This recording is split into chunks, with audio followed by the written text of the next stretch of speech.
Hello everyone, this is Kevin, your entrepreneur, and I have company over, so my usual setup I cannot do. So this little shaky underhand, lower hand thing has to suffice for the time being. But, you know, the news does not end, and neither do I. And Lyft has announced that they are actually getting into the luxury car market with Lyft Lux and Lyft SUV. I believe that's what it's called. I've got the article below. Now, this is interesting because here's what many people don't understand about the ride-sharing industry. When Uber launched, like years ago, they were only a luxury vehicle. They were competing with the taxi industry.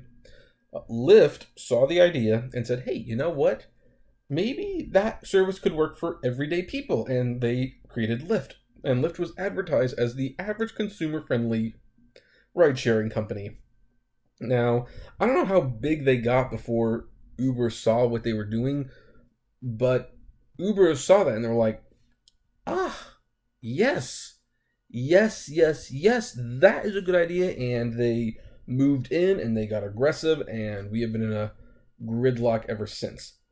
Lyft has never gone after the luxury car market. That's actually something that Uber largely has to themselves, outside of the limousine companies, of course. So it's interesting that Lyft is now getting into that market. And this is why competition is good, guys, because here's the thing.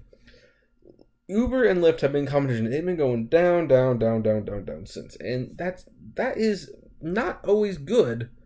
It's good to a certain extent, but they've gone down to a very unhealthy level.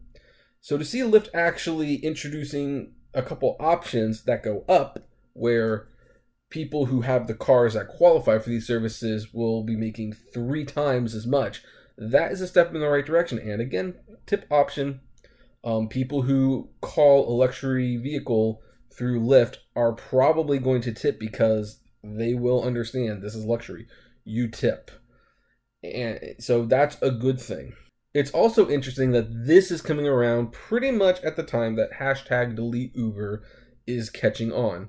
I have seen many videos where people just deleting their apps, and yeah, so Lyft probably looked at this, and Lyft, they've been behind for a long time, but they seem to be pretty good at catching Uber when they've got their pants down and taking advantage of that.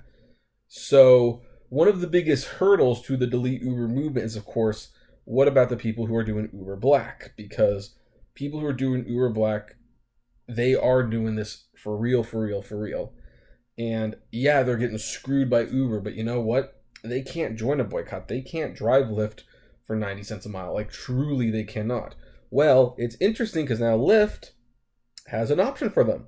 And if that's one of you, Lyft has an option for you. So now, any UberBLACK people out there who are annoyed at Uber for what they did to you too, guess what? You can now move to Lyft. And while I hear that UberBLACK does have a tip option, guess what? Lyft has a tip option too, and Lyft customers are notoriously better about tipping because, of course, they have a tip option. So this is overall a very good thing. This is a very good thing, and I can't wait to see what else is going to happen.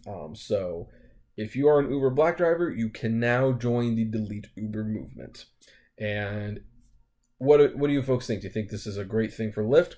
Comment below. Like, favorite, share, subscribe. If you enjoy these videos, consider becoming a Patreon or buying some swag from the Great Media Universe store. And as always, flame responsibly. Hashtag delete Uber.